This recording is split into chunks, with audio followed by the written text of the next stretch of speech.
quand j'ai envie de faire quelque chose, j'imagine le goût dans ma bouche. On imagine le goût dans notre bouche parce qu'on en a déjà mangé avant. Et parce que soit ça nous ramène à un souvenir, soit c'est quelque chose qu'on imagine, un peu comme dans Ratatouille. Dans le dessin animé Ratatouille, dans sa tête, il imagine une fraise avec un bout de fromage, il s'imagine le goût que ça pourrait avoir et ça explose. Mais un peu pareil. Et des fois, je suis déçue. Je suis trop déçue. Parce que ce que je fais, je me dis, bah mince, je pensais pas que ça... Et puis du coup, on recommence. Et puis c'est vrai que quand on arrive au goût qu'on s'était imaginé, on se dit, ah là, c'est bien.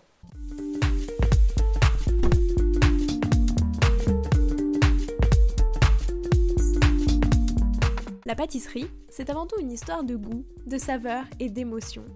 Je suis Léa Reverdy, amatrice et passionnée de pâtisserie. Mon défi, vous emmener avec moi à la découverte de ce qui fait vraiment un bon dessert. L'objectif ultime, trouver la recette parfaite qui fera fondre vos papilles à coup sûr. Vous êtes sur le point d'écouter un nouvel épisode de Papilles. C'est le podcast qui part à la rencontre des meilleurs chefs pâtissiers pour comprendre l'émotion et les saveurs qui les animent au quotidien lorsqu'ils créent leurs desserts d'exception. Après cet épisode, à vous de laisser libre cours à votre imagination et de créer les desserts aux saveurs qui vous ressemblent, tout en vous inspirant des meilleurs. Bonne écoute! Bonjour à tous et à toutes. Cette semaine, j'ai eu le plaisir de rencontrer Florence Lesage, qui est la chef pâtissière du Westin Paris-Vendôme.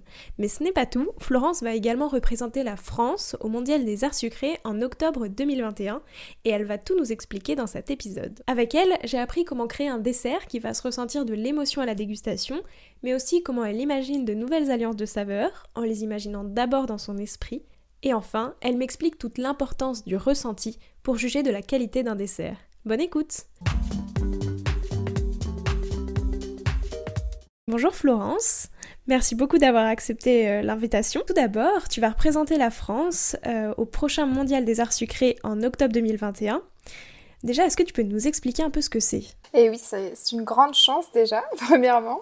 Alors en fait, le concours du Mondial des Arts Sucrés, c'est un concours international qui se déroule en binôme, homme-femme obligatoirement. Donc moi, je suis en binôme avec un pâtissier qui s'appelle Alexis Beaufils et qui travaille au Bristol Paris. Et donc, c'est un concours qui permet de démontrer tellement de techniques, enfin beaucoup de techniques, et c'est ça qui est super intéressant. On fait du dessert à l'assiette, de l'entremets, des petits fours, mais aussi de l'artistique chocolat et de l'artistique sucre. Donc c'est un panel de compétences qui est assez important et c'est très intéressant. Et pourquoi est-ce que toi tu t'es inscrite à ce genre de concours ? Alors pourquoi est-ce que je me suis inscrite à ce genre de concours ? C'est parce que j'ai un esprit assez compétiteur, je sais pas si on peut dire ça comme ça. J'adore me confronter à d'autres personnes. Ça permet déjà de voir à quel niveau on se situe par rapport aux autres. C'est assez important, enfin en tout cas pour moi ça l'est. Il y a des personnes qui trouvent ça très désagréable, donc je peux comprendre aussi. J'aime bien, voilà, cette petite boule dans le ventre, l'adrénaline, et puis c'est très exaltant. Effectivement. Et comment est-ce qu'on se prépare à un concours comme ça d'un point de vue plus technique ? On se prépare, il faut du temps. Donc en ce moment, on a du temps, donc c'est bien. On se prépare, on répète ses gammes. Déjà, on recherche ce qu'on veut faire par rapport au thème, par rapport à ce qui nous est demandé. Et puis ensuite, on fixe sur une idée. Après, bien sûr, ça peut évoluer suivant ce qu'on a envie de faire. Et on repère un peu les tendances. Et puis, bien sûr, on écoute nos coachs, on écoute nos pairs qui, eux, ont l'expérience des concours internationaux et qui ont, on va dire, un avis et des conseils très avisés. Donc, voilà, et puis après, on répète, jusqu'à gagner quelques secondes qui seront très précieuses le jour J. Et là, toi, tu connais déjà le thème qui sera lors des prochains... Oui, on connaît le thème, donc voilà, on se prépare dessus. Bah écoute, on te souhaite bonne chance. Merci. Maintenant, pour commencer, je te propose de revenir sur ton parcours, mais sous le prisme des saveurs. Donc ma première question, c'est quoi les saveurs qui ont marqué ton enfance ? Je me suis bien fait la rétrospective dans ma tête, j'ai cherché et c'est vrai que j'ai un souvenir du gâteau au citron de ma grand-mère paternelle. Alors, pourtant, c'est un gâteau qui est fait à base de margarine, mais avant que je m'intéresse à la pâtisserie, autant vous dire que ça m'était égal. Voilà, c'était fait par ma grand-mère et c'était au citron, donc je trouvais ça très bon. Et puis, c'est surtout le souvenir qui va avec, qui est délicieux. Et puis, aussi les crèmes caramel et les gâteaux de semoule de ma mère. Ça, c'est vraiment un bon souvenir aussi. Et c'est quoi ton plus beau souvenir gustatif? Est-ce que c'est un de ces desserts? Je sais pas. Je pense qu'il faut différencier celui qui m'a procuré le plus d'émotions parce que je suis consciente du goût et de la technicité et de la difficulté d'avoir ce goût, ou si c'est vraiment celui où j'ai adoré le moment. Je pense que celui où j'ai adoré le moment, c'est des moments qui sont partagés en famille parce que j'ai adoré ces moments-là. Et puis après, où il y a un goût parce que je sais ce que c'est comme goût, et etc. Je saurais pas dire, je suis très gourmande, j'ai goûté plein de gâteaux, donc bon, plein. Est-ce qu'il y a une saveur qui t'évoque ton arrivée au Westin Paris-Vendôme? La première chose que j'ai faite quand je suis arrivée dans cette entreprise, je me souviens très bien, c'est une crème au praliné pour faire des choux. Donc, je pourrais dire ça, mais une saveur particulière, non? À part le goût du nouveau challenge. Ça, c'est parfait. C'est quoi les saveurs de ta toute première création? Franchement, je sais pas. Ma toute première création, je pourrais pas répondre à cette question parce que je sais pas. Et la dernière? La dernière, je m'en souviens, oui, c'était la petite religieuse au miel. D'ailleurs, c'est marrant parce que avec François Blanc qui était là le jour où on a shooté la religieuse, sous le ton de l'humour, je disais que je lui avais dit c'est une rebigieuse avec l'abeille. Bon, voilà, c'est mon côté un peu zinzin, mais oui, ça, je m'en souviens. Et du coup, il y a quoi dedans? C'est une crème au miel, avec un miel exceptionnel qui est fait par Nicolas Noireau, qui est pompier mais apiculteur, qui fait un miel francilien d'une très très bonne qualité, très fruité, très bon. Et dans une crème avec une pectine X58 qui se tient très bien, et la crème permet d'avoir cette longueur en bouche avec le miel, et franchement ça marche super bien. Et avec une petite compotée d'agrumes. Rien de prétentieux, mais bon, on s'y retrouve, c'est bon, c'est le principal. Ouais, elle a l'air délicieuse. J'ai pas eu l'occasion de la goûter, mais elle a l'air très bonne. Et du coup, pour clore cette première partie, ça représente quoi pour toi la pâtisserie?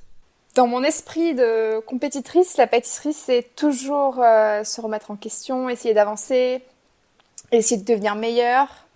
Ça, c'est important pour moi, et ça, comme je l'ai dit, ça peut être désagréable pour certaines personnes parce que j'ai toujours ce focus, il faut avancer, il faut avancer.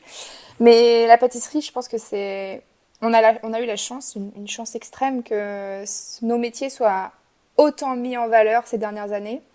Parce que c'est vrai que c'était des métiers un peu voie de garage, hein, faut le dire. T'avais pas des bonnes notes à l'école, et ben tu vas finir pâtissier. Je l'ai entendu. Ah oui? Ah oui, oui, même moi, mon professeur principal quand j'étais en troisième ne voulait pas, à la base, me laisser partir en filière professionnelle parce que, entre guillemets, vu les notes que j'avais, ça aurait été du gâchis. Bon, j'espère qu'il écoutera ce podcast parce que le fait que nos métiers aient bénéficié de cette mise en lumière, c'est bien parce que ça les met en valeur. C'est des métiers d'avenir, c'est des métiers qui sont énormément respectables parce qu'il faut travailler pour réussir à faire quelque chose avec ses mains. Pour moi, c'est ça, c'est l'artisanat, c'est la chance d'avoir un métier manuel et qui va perdurer dans le temps parce que quoi qu'on en dise, il faudra toujours qu'on mange. Et puis, se faire plaisir aussi, c'est très important, et on a la chance de donner du plaisir aux gens. Et du coup, comment est-ce que tu l'imagines un peu la pâtisserie de demain? La pâtisserie de demain, pour moi, ce sera quelque chose qui continuera d'être sincère, voire plus qu'avant. On sort de l'école, on va chercher bon, j'ai pas d'enfants, mais on va chercher ses enfants à l'école, on passe par la pâtisserie, voilà, c'est pour se faire plaisir. C'est pas quelque chose qu'on va manger par nécessité, voilà. Faut être honnête avec soi-même, hein. Je suis pâtissière, mais je vais pas vendre mon âme au diable. Il faut pas manger des gâteaux pour survivre, c'est faux. Mais c'est pour se faire plaisir, partager du temps, du bon temps, découvrir des nouvelles saveurs. Vraiment, se faire plaisir. Et en ce moment, on en a pas mal besoin. Ah ouais, mais puis en ce moment, on abuse un petit peu parce que du coup, on prend des joues et tout ce qui va avec, hein. C'est pas top. Alors, donc maintenant, je voudrais revenir un peu sur les saveurs qui t'inspirent au quotidien. Donc, premièrement, je voudrais savoir en fait s'il y a eu un moment dans ta vie que tu arrives à identifier où tu as reçu, entre guillemets, la plus grande claque de saveurs. Un moment où tu as appris plein de choses sur les saveurs, comment on les travaille, le métier de pâtissier en général. Est-ce que c'était pendant une dégustation? Est-ce que c'était auprès de quelqu'un que tu as rencontré? Je sais pas. Je pense que c'est quand je suis arrivée sur Paris que j'ai eu, on va dire, cette ouverture d'esprit, la possibilité de voir devant moi cette quantité de connaissances que j'avais qu'à finalement aller rencontrer parce que c'est propre à chacun de vouloir savoir les choses. Mais oui, je pense que c'est quand je suis arrivée à Paris que je me suis rendu compte qu'on pouvait faire autant de choses et qu'il n'y avait pas de limite possible à part les limites, nos propres limites en fait. Et comment est-ce que ça se symbolise un peu maintenant dans ce que tu fais? Est-ce que c'est par exemple, bah là ta religieuse, elle a quand même une forme originale, enfin qui reprend la forme de la religieuse, mais quand même en la restructurant, je sais pas comment le dire un peu. Modernisant un petit peu, ouais. Donc est-ce que c'est comme ça que ça se traduit visuellement ou est-ce que c'est dans les saveurs? Justement, utiliser du miel. Je pense que c'est un petit peu dans les deux. Je me suis fait la réflexion il n'y a pas si longtemps que ça et je me suis dit, présenter un dessert, c'est comme se présenter à un entretien d'embauche. Et en fait, il faut que, sans discrimination aucune, hein, bien évidemment, il faut que ce visuel soit attrayant. Il faut qu'on ait envie d'en découvrir un petit peu plus. Et puis, tout de suite, il faut que ce soit bon. Et puis, qu'il y ait des petites choses qui soient intéressantes et qu'on ait envie de s'y intéresser. Et c'est vrai que je me suis fait cette réflexion parce que il faut allier le beau et le bon. Il y a eu des petits passages à vide, on va dire, où on a privilégié le visuel au gustatif. Et bien fort heureusement, ça n'est plus le cas maintenant. Donc c'est très important. Et par exemple, quand tu présentes un dessert à un concours, donc là par exemple le mondial des arts sucrés bientôt, comment est-ce que tu présentes ton dessert justement? Pour parler du concours, on va présenter sous forme de dossier, donc on va pas nous l'expliquer de vive voix. Mais c'est vrai qu'il faut donner envie à quelqu'un d'aller découvrir notre travail. Aujourd'hui, on est 7 milliards sur Terre, voire un petit peu plus. Il faut avoir cette petite chose qui va nous différencier. Donc, autant en tant que personne qu'en tant que dessert, hein. Si je me mets à la place d'une religieuse, il faut qu'elle ait quelque chose de plus. Et comment est-ce que tu ajoutes ce petit plus? Ça, il faut avoir l'idée. C'est vrai qu'il faut avoir une petite idée qui soit différente de d'habitude. Peut-être qu'il faut un visuel qui soit attrayant, une jolie lumière. C'est tellement aléatoire. Mais là par exemple, dans la dernière religieuse que tu as faite, son petit plus, c'est le visuel qui reprend un peu la ruche, etc.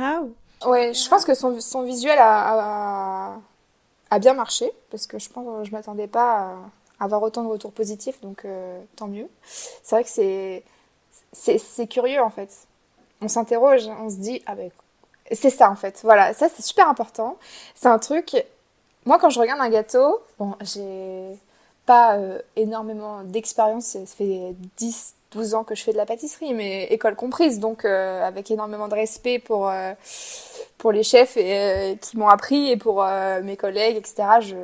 Je pèse mes mots et je sais de quoi je parle. Et quand on regarde un gâteau et qu'on se pose la question en tant que pâtissier, donc avec le côté, l'esprit un peu technique, comment est-ce que ça a été fait? Alors ça, et qu'on n'arrive pas à trouver, pour moi ça c'est waouh, jackpot. Ouais. Enfin, pour moi ça c'est vraiment le visuel déjà quand on se dit mais comment c'est fait? Ça, je trouve ça incroyable. Ouais, c'est vrai. C'est vrai que souvent, c'est des gâteaux intrigants et du coup, on a envie d'en savoir plus, quoi. Que voilà, soit on mise sur ça, soit après, il y a des partis pris partout. Hein, mais bon, là, voilà, en parlant de cette religieuse, c'est vrai que j'ai réfléchi ça en me disant, on fait honneur au miel, on parle des abeilles, il faut une forme ludique, et puis voilà.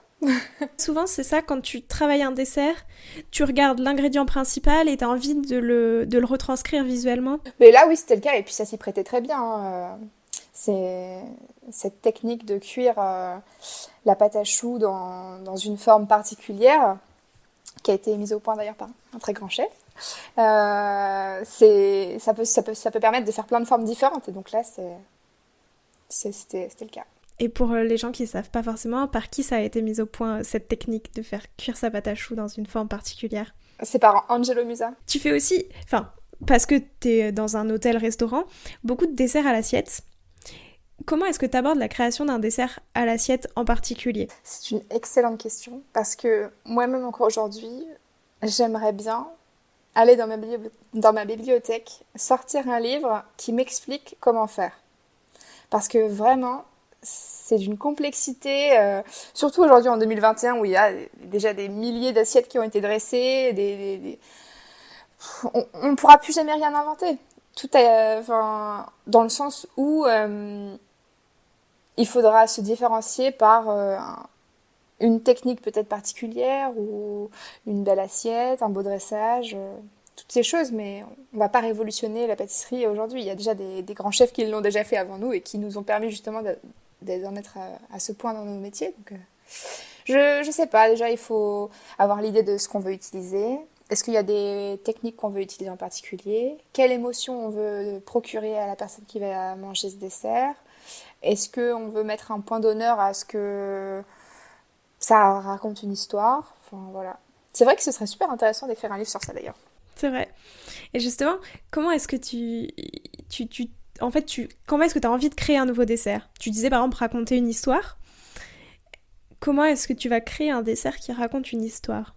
Il faut faut faire preuve d'empathie pour faire ça, parce que c'est la personne qui crée le dessert entre guillemets, qui l'imagine bon, avec son équipe, etc. C'est un travail d'équipe hein, aussi, ça c'est important de le dire. Soit on se place de son propre point de vue et ça nous rappelle un souvenir à nous, soit on se dit je vais laisser au client s'approprier son dessert. Ça c'est bien aussi, parce que c'est comme ça qu'on va réussir à entrer dans l'intimité des gens, gustativement parlant, et leur faire rappeler eux leurs propres souvenirs. Par exemple, on avait fait un dessert cet été avec de la semoule de lait. Moi c'est un peu ma Madeleine de Proust parce que j'adore ça. Mais c'est vrai que dans un dessert à l'assiette, c'est pas commun. Oui. Et ça a énormément plu parce que c'est doux, ça rappelle l'enfance et il y a des gens qui ont vraiment apprécié parce que c'est pas commun. Mais justement, pour rappeler, tu vois, tu dis rappeler aux gens leur propre histoire, que chacun trouve son histoire. Est-ce que ça passe par des goûts que les gens connaissent? Ou alors, je sais pas, c'est un visuel, ça rappelle un dessert qu'on a tous mangé dans notre enfance, que ce soit le flan, un petit lu, je sais pas, il y a des pâtissiers qui font ça beaucoup. Comment est-ce que toi, tu penses qu'on peut faire ça? Propre à chacun. Chacun a écrit une histoire, chacun construit sa route, traverse son chemin, je sais pas comment on peut le dire, mais c'est tellement personnel. Ça...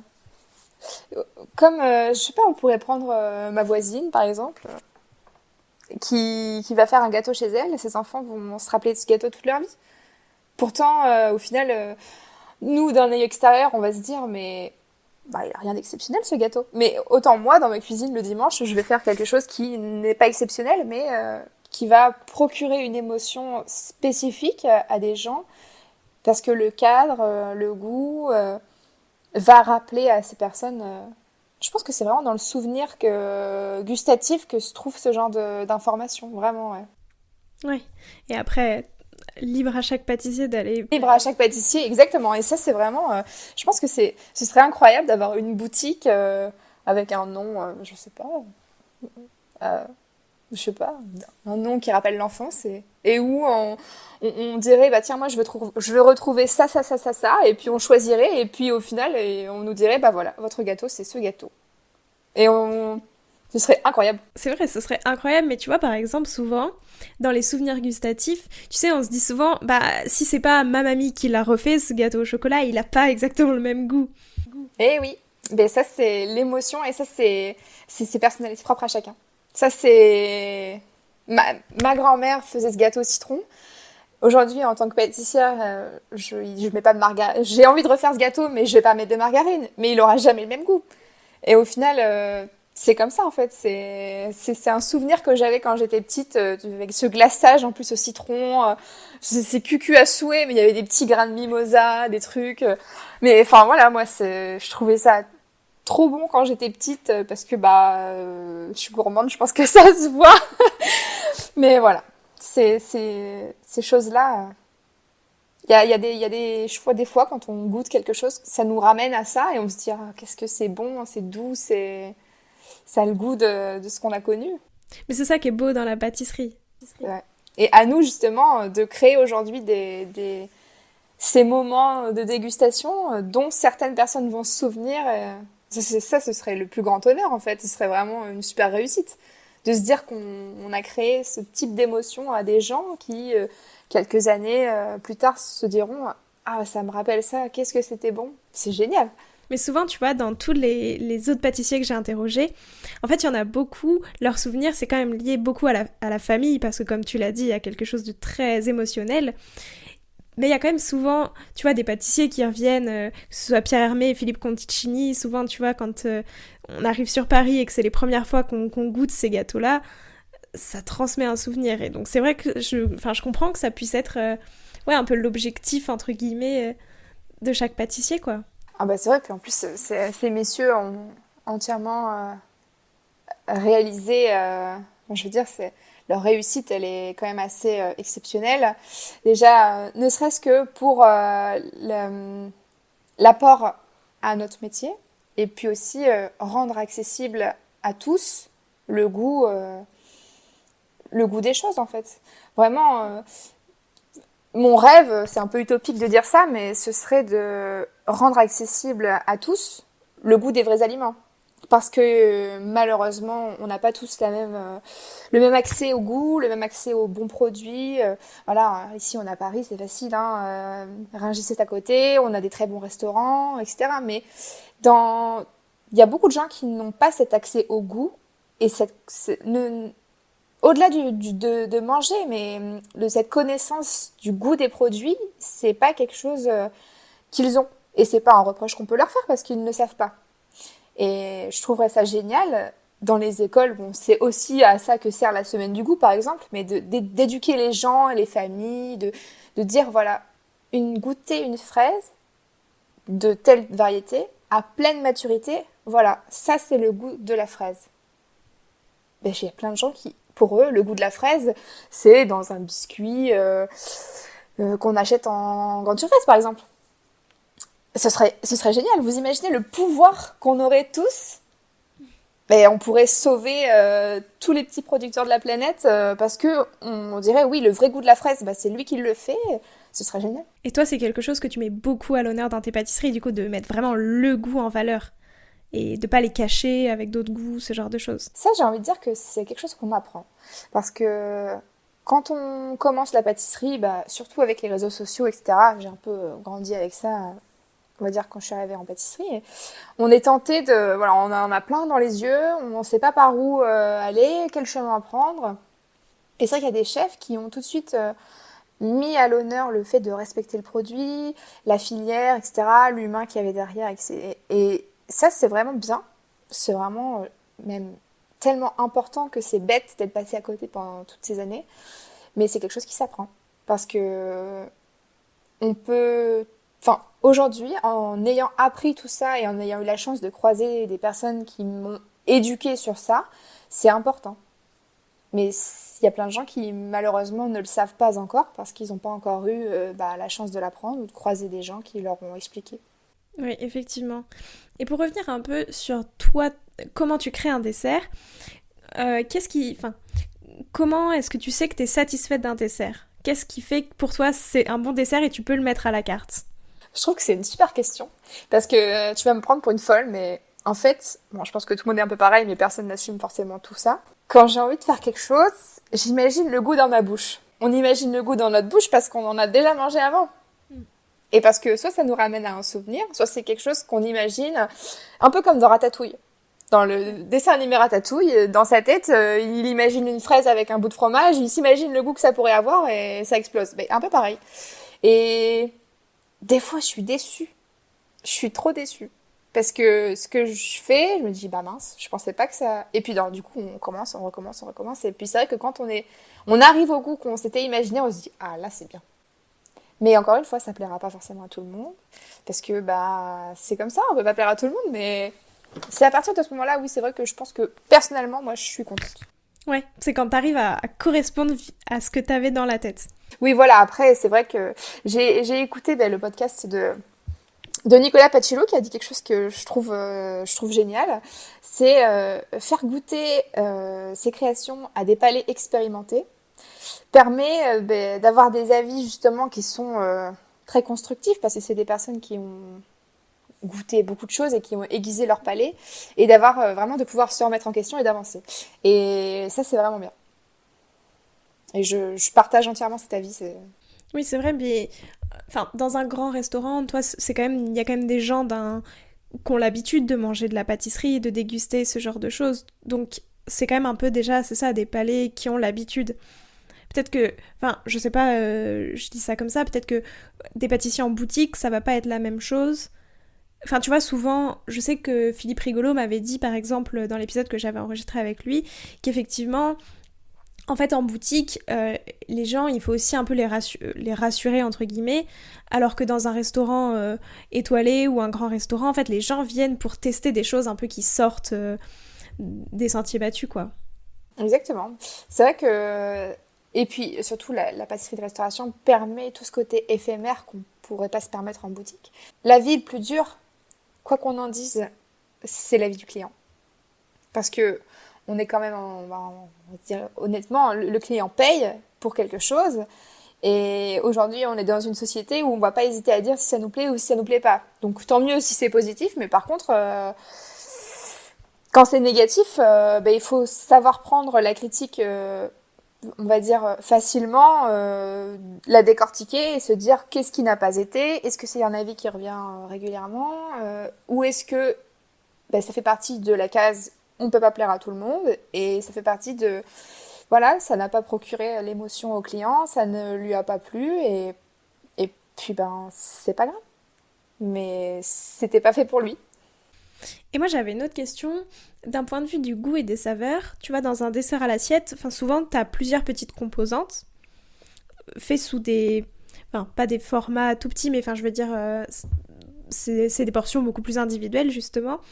Est-ce que, du coup, c'est plus simple de tester des goûts qui changent un peu, enfin, qu'on n'a pas tant l'habitude de goûter?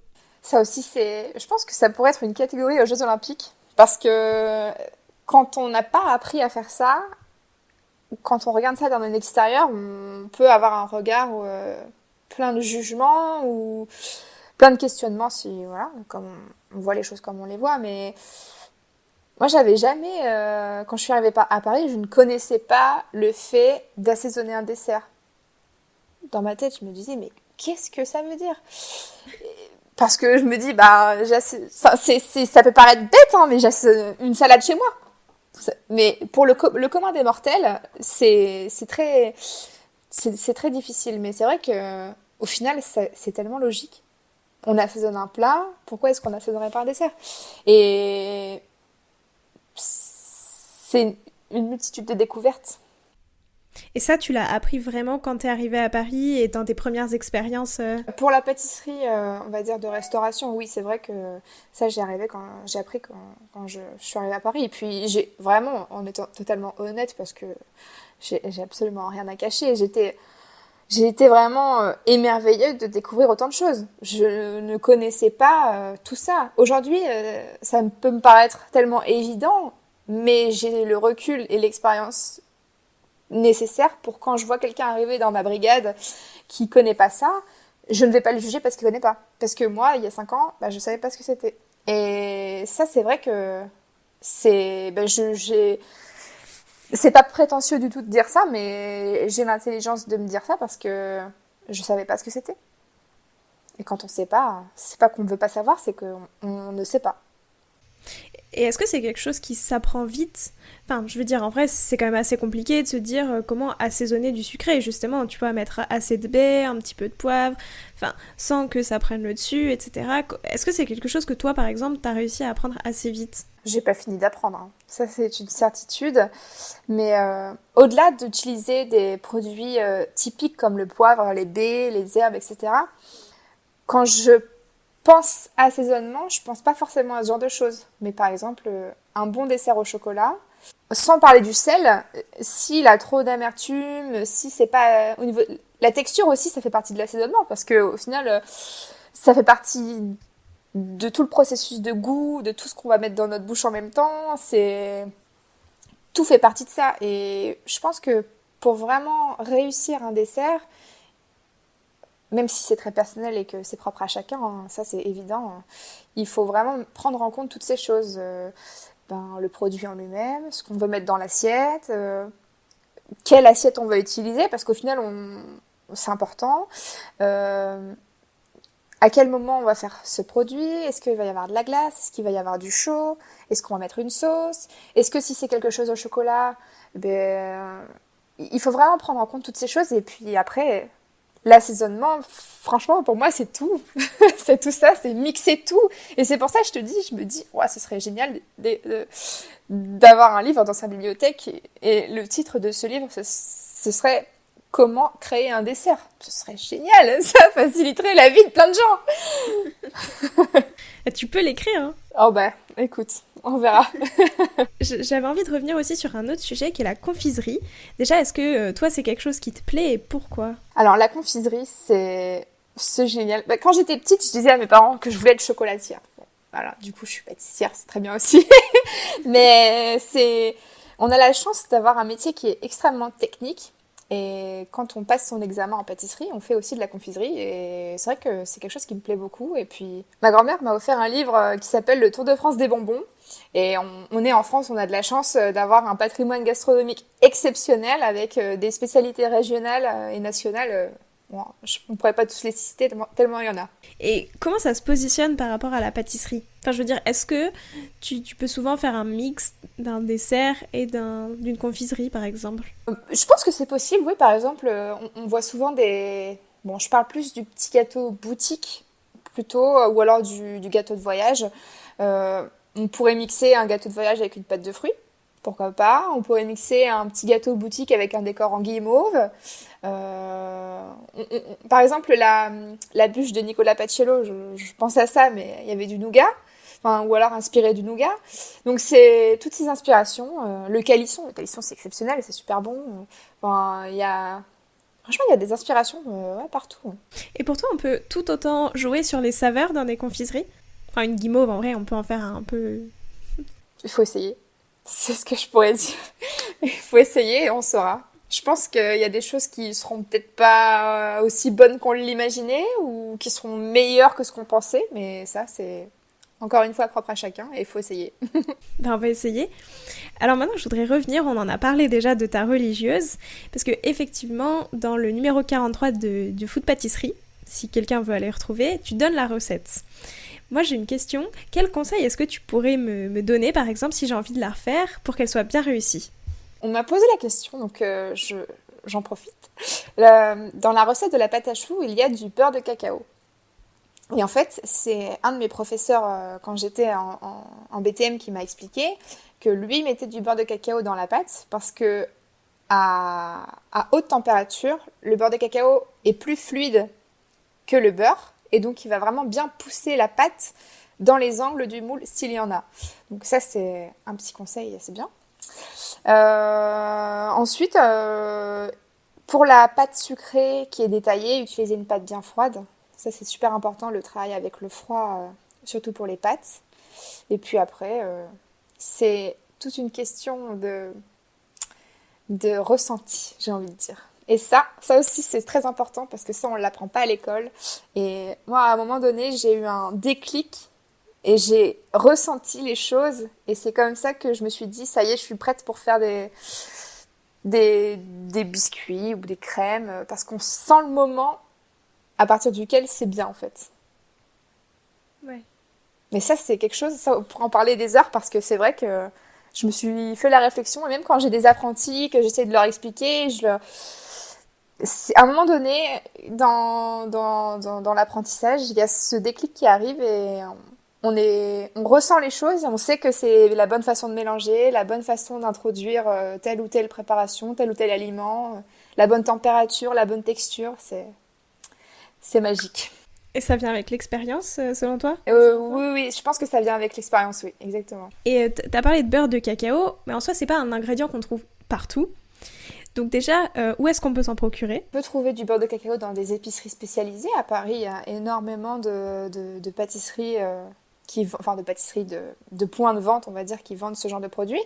Et puis, je pense que si vous allez dans une pâtisserie à côté de chez vous et que on peut très bien trouver de la levure, alors pourquoi pas du beurre de cacao? Je pense que ça fait partie des matières premières un peu basiques qu'on a dans son économa, et pourquoi pas?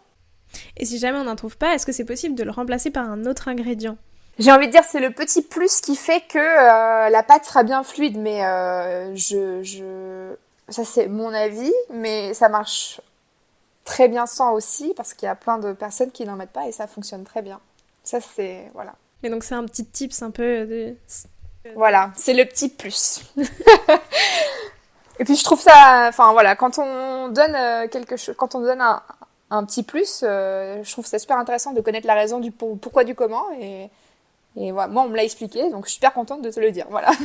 Non mais c'est vrai, je suis très contente de l'apprendre parce que c'est pas que... Justement, tu vois, je trouve que c'est ce genre de petits détails qu'on trouve pas partout. Et si quelqu'un te le dit pas, c'est rare de le trouver dans un livre ou ce genre de choses. C'est vrai, non mais je suis très friande de tous ces petits trucs, c'est génial, j'aime bien. Et du coup, quand on va la déguster, cette religieuse, à quoi est-ce qu'il faut faire attention? Est-ce que il y a, je sais pas, c'est le croquant de la pâte sucrée, la crème? Il faut faire attention, il faut faire attention à pas s'en mettre dans les mains, parce que la crème elle est un petit peu soft, donc c'est voulu, hein, mais surtout ça, faut faire attention. Manger au-dessus d'une assiette. Alors maintenant, est-ce qu'il y a un ingrédient que toi t'aimes particulièrement travailler? Si mon chef de cuisine était avec moi aujourd'hui, David Réal, il dirait la noisette. Et comment est-ce que t'aimes la travailler particulièrement? J'aime le praliné, j'aime le croustillant avec des noisettes, les biscuits noisettes, la mousse noisette. Je trouve que c'est un produit qui peut être d'une exceptionnelle qualité, ou alors d'une qualité, on va dire, entre guillemets, normale, hein, pour parler comme ça, mais qui peut être tellement bon, et au final, ultra satisfaisant, quoi. Ça se suffit à... elle pourrait se suffire à elle-même, en fait, sans avoir besoin de rajouter trop de trucs. Enfin, voilà, la pâtisserie, c'est quoi déjà de base? Bah, c'est se faire plaisir. Et un bon dessert à la noisette, sans trop de chichi, bah, ça fait le job et c'est bon. Est-ce que tu l'as déjà fait un dessert 100% noisette? Oh bah oui, très certainement, mais je pense oui. Je pense, au Westin, on a dû faire des choses comme ça, oui, bien sûr. Et au contraire, est-ce qu'il y a un aliment qui te donne beaucoup de fil à retordre? Quand je dis ça, les gens me croient pas, j'aime pas la truffe. J'aime pas ça. Et s'il fallait que je goûte quelque chose en donnant mon avis objectif, j'arriverais à mettre de côté ce goût, mais j'aime pas. J'aime pas la truffe, et c'est vrai que C'est vraiment le goût. j'aime pas le goût. Non, et c'est vrai que j'aime pas ça. C'est- J'essaie de me faire toute petite pour ceux qui font des desserts avec de la truffe, parce qu'il y en a que je trouve absolument magnifiques, mais Et du coup, c'est un ingrédient que tu utilises pas du tout. Justement, quand t'es chef, tu utilises jamais les ingrédients que t'aimes pas. non, mais ça justement, je trouve que non, parce que par exemple, en restauration, le dessert passe après le plat, et c'est un travail avec le chef de cuisine, et si le chef de cuisine veut faire un menu tout truffe, ben, il faudra faire un dessert à la truffe, et je suis absolument pas fermée à l'idée de faire quelque chose avec de la truffe. Moi personnellement, je n'aime pas, mais il y a plein de gens qui aiment. Mais dans ces cas-là, comment tu fais pour le goûter? et t'assurer, tu vois, qu'il est bon. Parce que tout à l'heure, tu me disais, moi, je mets un dessert à la carte et il est réussi pour moi quand, dans mon palais, ça retransmet un peu ce que j'avais imaginé. Mais du coup, si c'est un ingrédient que t'aimes pas. Mais c'est la chance, toute la beauté de notre métier, c'est de travailler avec une équipe et de mettre les papilles des autres au service de ce genre d'exercice. Mais après, je saurais goûter quelque chose, même si personnellement ce n'est pas à mon goût, et me dire si déjà c'est bien assaisonné, hein, si les textures sont bonnes, si les températures sont bonnes, si tout est... Après, le goût en soi, il faut réussir à faire abstraction, mais voilà. Je pense que mon joker, ce serait l'équipe, ouais. Et justement, à chaque fois, même les desserts, c'est toute l'équipe qui le valide? Ou est-ce que c'est toi qui... J'ai eu cette conversation avec quelqu'un il n'y a pas longtemps, en parlant d'apprentissage justement. On peut pas demander non plus l'avis de tout le monde parce que sinon ce serait l'anarchie, hein. Si on met quelqu'un à la tête d'une équipe, c'est pour la diriger. Moi, j'aime bien demander l'avis de tout le monde parce que c'est... À certains moments, c'est très important.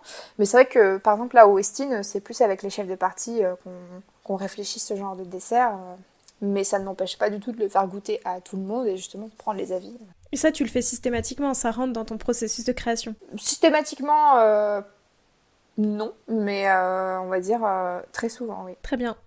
Alors, est-ce que tu aurais un conseil à me donner pour moi qui aime bien faire des gâteaux, mais qui ne suis pas pâtissière professionnelle, et que tu trouves qu'on donne pas assez? Ces questions sont géniales. Merci, ça fait plaisir. Non, mais c'est vrai que c'est le genre de questions que... Un conseil alors déjà, avoir un espace de travail large, parce que il faut de la place. Hein. Avoir un petit peu d'équipement, c'est important. Et puis, qu'est-ce que je pourrais te donner comme conseil? Tu m'appelles si t'as un problème. Non, je sais pas. Bah écoute, j'y manquerai pas hein, si jamais j'ai un problème. Tu m'appelles. Bon, bah très bien, on se fait une après-midi pâtisserie, moi, y a pas de problème. Bah franchement, avec plaisir. Alors maintenant, en troisième partie, je te propose de te prêter au jeu du questionnaire de Proust des saveurs. Donc déjà, si toi, t'étais une saveur, tu serais laquelle? Je pense que je serais... Ah, mais ça définit tellement une personnalité. En fait, j'adore le pamplemousse. Vraiment, c'est mon truc. Et je pense que je serais l'amertume. La Picardie, qui est ta région d'origine, donc, en 3 saveurs, ça donne quoi? J'adore. Ça donne les ficelles picardes. Ah, ça, c'est régional. Hein. Le fromage, il y a beaucoup de fromages qui sont très bons. Ouais, là, je parle de salé, elle est un petit sucré. Le gâteau battu, que ma mère fait très bien d'ailleurs. Et c'est des choses que tu refais? Le gâteau battu, je le laisse à ma mère. C'est vrai que j'en ai jamais fait, mais oui, les ficelles picardes, j'en ai fait la semaine dernière, donc ça, y a pas de problème. C'est quoi ton petit plaisir coupable? Justement, le gâteau que tu pourrais faire chez toi, un dimanche, quand t'as envie d'un peu de sucré. Je suis une inconditionnelle fan du tout bête éclair au chocolat. Ça, c'est jackpot. On coche la case et merci, au revoir. Je suis fan. Est-ce qu'il y a un pâtissier ou une pâtissière avec qui t'aimerais créer un dessert à 4 mains? Angelo Musa, François Perret, j'aimerais trop. Johanna Le Pape, parce qu'elle a un côté, une vision qui est totalement nouvelle et c'est vrai que ce serait super intéressant. Franchement, il y en a plein. Claire Hetzler, c'est ma femme. J'adore. J'adore. Son livre est génial d'ailleurs. C'est vrai, et pour le coup, bon, c'est pas exactement la même vision que Johanna, mais elle utilise aussi beaucoup des légumes, ce genre de choses, et des trucs un peu... C'est une femme exceptionnelle, elle a... Alors, je suis pas féministe, mais c'est une des premières femmes qui a montré que c'était possible de faire autant de choses en étant une femme, et c'est pas du tout quelque chose qu'elle aime mettre en avant, et c'est pas un combat qu'elle mène, et ça, je lui avais posé la question une fois, et je trouve qu'elle est géniale, en fait. Elle est douée, elle est extrêmement douée, et c'est... Et est-ce que toi, c'est justement quelque chose qui t'a inspiré? Parce que c'est vrai qu'il n'y a pas beaucoup de femmes en pâtisserie. Bon, moi, j'essaye justement d'interroger pas mal de femmes et quasiment autant d'hommes que de femmes parce que je trouve que c'est dommage qu'il n'y ait pas autant de femmes sur le devant de la scène. Mais du coup, est-ce que ça t'a inspiré et... Inconsciemment, on se dit c'est possible parce que ça, c'est sûr qu'on se le dit. Mais je tiens à cœur à dire qu'à partir du moment où on émet une différence, c'est qu'on la crée. Aujourd'hui, on a la chance de se dire, on repart à zéro. Enfin, on repart à zéro. Non, mais on fait comme si on était à zéro et voilà, on est 50-50. Et ça, c'est vraiment quelque chose qui est super important. Faut pas faire de différence, faut pas dire. C'est pour ça que il y a des combats qui sont magnifiques à mener, mais enfin là, clairement, par exemple, en discutant avec Claire, c'est là où ça me conforte dans l'idée qu'il n'y a pas de différence à faire et voilà, homme, femme, peu importe, c'est la pâtisserie, c'est ça. Oui, non, mais ça, c'est sûr. Mais ce que je veux dire, c'est que des pâtissières... Alors, maintenant, moins, parce que justement, il y a beaucoup plus de pâtissières qui sont mises en avant, mais je veux dire, il y a eu un moment, il y a quand même moins de... Enfin, on connaît moins de noms de pâtissières que de grands pâtissiers, et je trouve que c'est dommage, parce que justement, elles sont tout aussi douées. Mais on arrive Je dis... Ouais, ça arrive, hein. Ça s'est médiatisé très tard, et c'est vrai qu'aujourd'hui, on n'en parle pas trop, mais dans les écoles de pâtisserie, il y a des fois où je discute avec des formateurs, il y a 80-90% de femmes dans les écoles. Et c'est, voilà, il a fallu du temps pour que ça se médiatise, il a fallu du temps pour qu'on dise ce n'est pas un métier réservé uniquement à des hommes, il a fallu que les mentalités changent, etc. Mais c'est enclenché, il faut juste le temps de laisser tous ces talents masculins et féminins arriver. Et puis, moi, j'ai aucune inquiétude pour la suite. Vraiment, je suis super contente d'ailleurs de ça parce que c'est de la non-différence, ça va être, on va tirer quelque chose de positif. Non, mais c'est vrai, il y a beaucoup plus... Enfin, dans les nouvelles générations de pâtissiers qui arrivent, effectivement, comme tu dis, je pense qu'il faut pas avoir peur de ça. Et du coup, si maintenant je te demande de créer un dessert à base de clémentine, avec quoi tu l'associes et qu'est-ce que tu fais ? La clémentine, c'est bon la clémentine. Voilà, j'ai le goût de la clémentine dans la bouche. Il y a 2 ans, on avait fait un dessert pour le 31 décembre, clémentine et baie de Sancho. C'était très très bon. On avait fait un petit peu confire la chair avec des baies en infusant, etc. C'était très bon.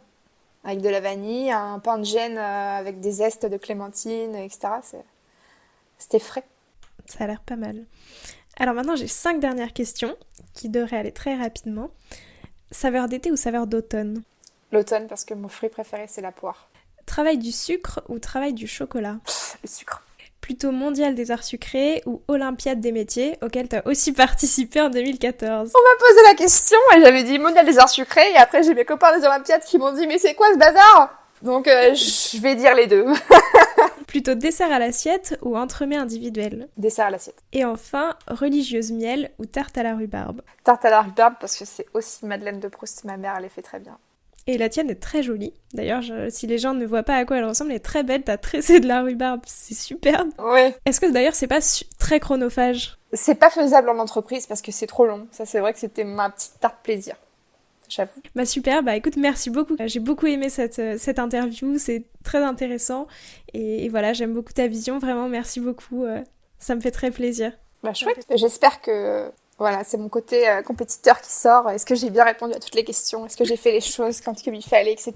Mais moi je suis super contente d'avoir pu parler de ça. Et c'est vrai que c'est génial et on a un métier extraordinaire avec des personnes qui sont passionnées, c'est génial et merci à toi Léa justement de mettre en lumière non pas les pâtissiers uniquement mais le goût et les émotions parce que c'est vrai qu'à la base on est pâtissier parce qu'on veut faire ça et c'est génial. Je serai jamais lassée, toujours autant émerveillée et voilà.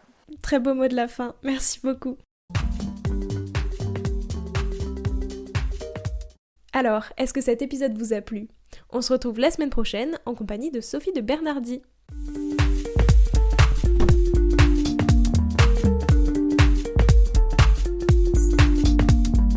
Alors, quel sera votre prochain dessert ? Merci d'avoir écouté cet épisode jusqu'au bout. S'il vous a plu, n'hésitez pas à le partager aux gourmands qui vous entourent. Et si vous voulez soutenir Papille, 2 choses. La première, notez l'épisode 5 étoiles sur Apple Podcast et laissez un joli commentaire.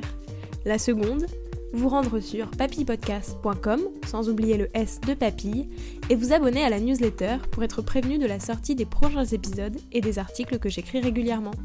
À bientôt!